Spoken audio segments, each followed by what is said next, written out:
Hi, Smita here, skin clinic owner, educator, and many, many more things.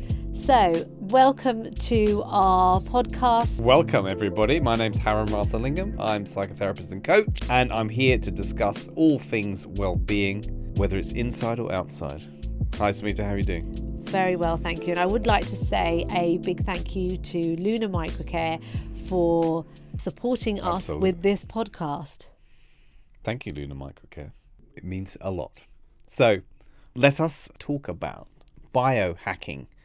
So, this is a word that has been bandied around quite a lot recently. Yes. And we wanted to talk a little bit about what exactly are we talking about here with biohacking. Is it some magical new thing, or is it just repackaging of something else? I would say it's repackaging of something else. Biohacking has been around for years, and I've always used biohacking. So what is it then? What if somebody's if a grandmother asks, so, what's biohacking? What would we say? In simple terms, it's like an umbrella of things, different treatments, well, I'll talk about what the things are out there to optimise a healthy body, basically. Yes, optimise bodily function and the way you're going. And so even something like dieting would be considered, and dieting's as old as time. I would probably say more of dieting. I wouldn't say dieting, I would say like intermittent fasting, because there's evidence to show that it's good for not just weight loss. It actually does some good to you. So keto diet or something like that. Exactly. Yeah. Or the whole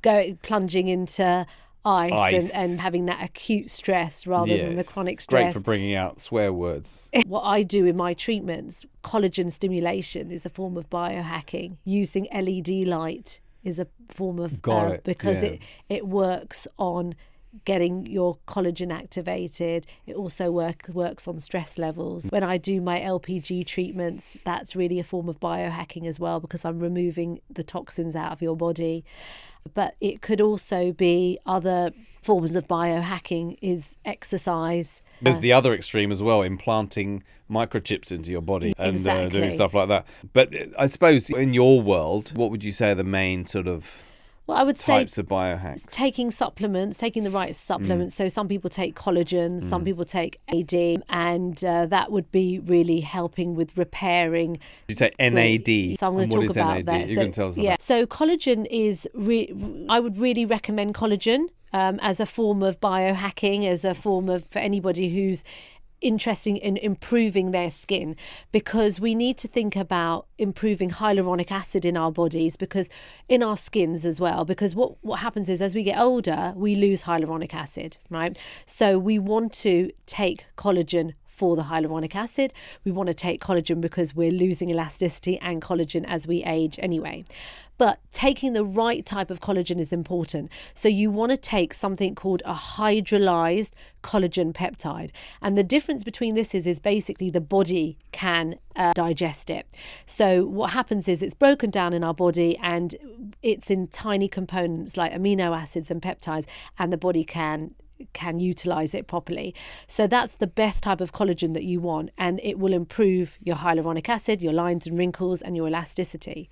What you want to do is, when you're looking at taking a collagen, I would say to anyone, is making sure that it's helping you with collagen type 1, type 2 and type 3. So type 1 is going to work on hair, nails and on your skin. Type 2 is like muscles, and type 3 is for joints. So that's what I would really recommend. And then we have something called NAD, N-A-D.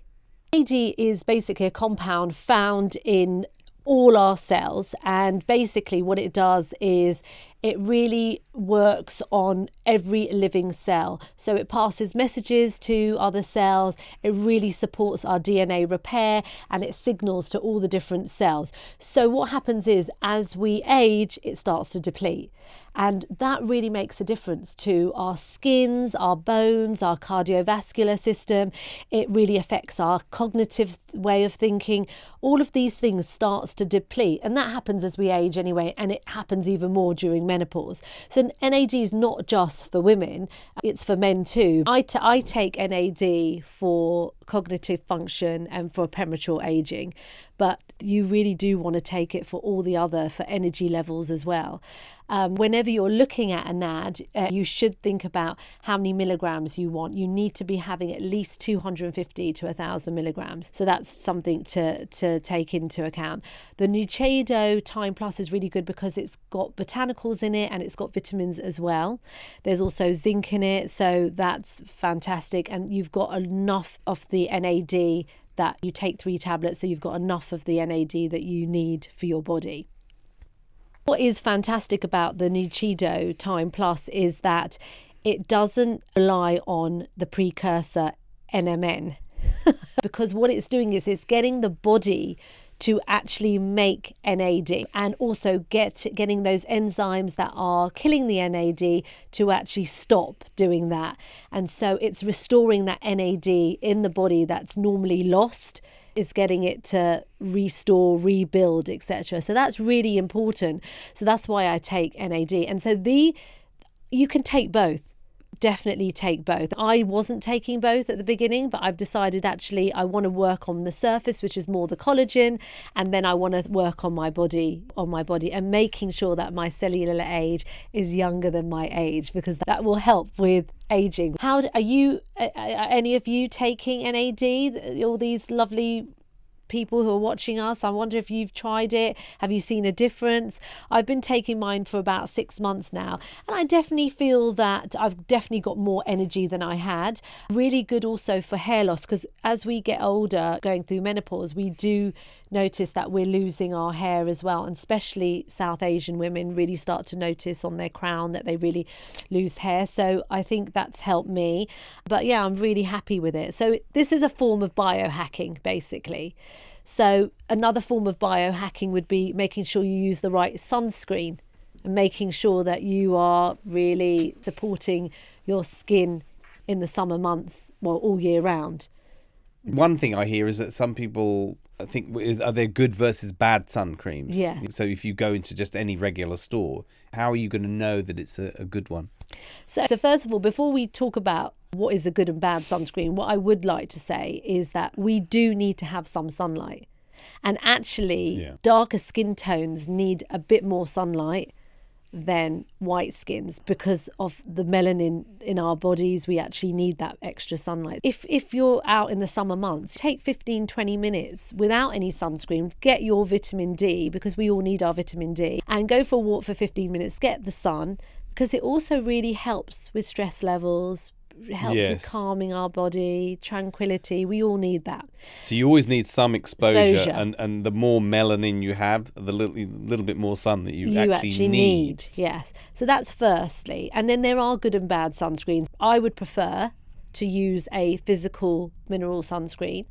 Reason being, physical mineral sunscreen. The reason what the physical sunscreen means is that it is a sunscreen that blocks UVA. So physically blocks. And you want a sunscreen which is going to be to support you with from UVA rays, which are the aging rays, and UVB, which are the burning rays. So all those UV lights are going to get pushed away. So you're not having any chemical reaction going on in your skin. Whereas a chemical sunscreen is not blocking. It's allowing the sun, the radiation to go into your body. A chemical reaction happens and then somehow disperses it. Exactly. Right. So that's what the difference is.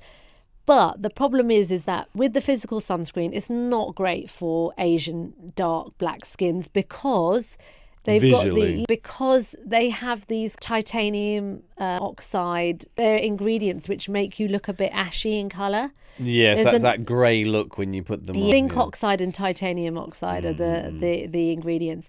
And then what you've got with the chemical sunscreens is that some of them really disrupt your hormones. You've got to find the right ingredients. The two ingredients that are disruptive to your hormones. The ingredients that you want to avoid, I would say, in a chemical sunscreen is oxybenzone and octin oxate, because what they are, Oxybenzone and octin oxate. yes, because they can really disrupt your hormonal system. And what you find is that if your urine was tested, you would have it in your urine, which is quite scary.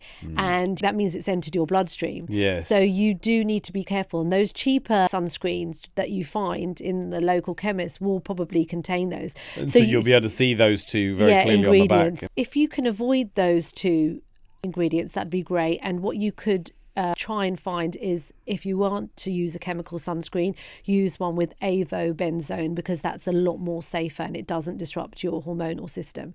So that's what I would say about SPF. You do want to be using it. You do need to think about it. You've got to protect your skin, and you also need to protect your skin from when you're driving, because when you're driving, you're still going to be absorbing the UV rays, not so much the burning rays, but UVA. The UVA gets through. Yeah, exactly.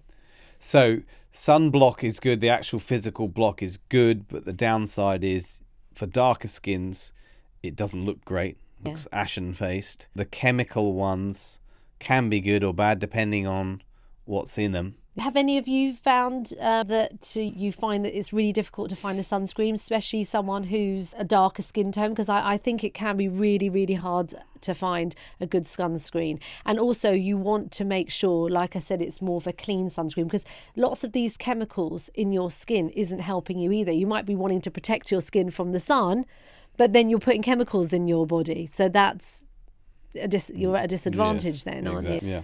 All right. Okay. So now I know which SPFs to do. So another form of biohacking is your diet, not having the processed foods, because there's a lot of free radicals in processed food. So if anyone doesn't know what a free radical is this molecule in the air that comes in and attacks or tries to take an electron from a healthy cell, and by taking that electron, it's making that healthy cell unstable. So we have free radicals in our body, but what happens is that if you are eating, you're under a lot of stress, you're going to get a lot more free radicals in your body. It's called oxidative stress. If you're not sleeping enough, that's going to happen. If you're having a poor diet, processed foods, not having enough fruit and vegetables, etc., then you need to make sure affect that.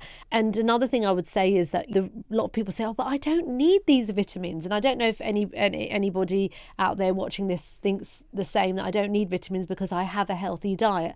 Unfortunately, you do need to have vitamins for your body, because the soil that all our fruit and vegetable grows from isn't as clean and as pure as it was. It's definitely lacking in nutrients. Yeah. So what you find is when you test the foods, it doesn't have as much nutrients in those fruit and veg. So we do need to supplement our bodies with vitamins. So that's another form of biohacking. All of these things helping us deal with the depletion of our resources, really. Exactly. Yeah. Fascinating. Yeah. Wow. Thank you very much. What do you think, folks, at home? What biohacks would you like to try, or maybe you have tried? I'd love to see it in the comments. And thank you so much for watching. Please subscribe. Please follow us. Please write any comments that you may have. You may disagree with some of the things we've said. Great. This is all about conversation, right? And there's just so much out there. And sometimes there's lots of contradictions as well. So it'd be really great to hear from you. Thank you so much. Smita and Harren. Take care. Bye.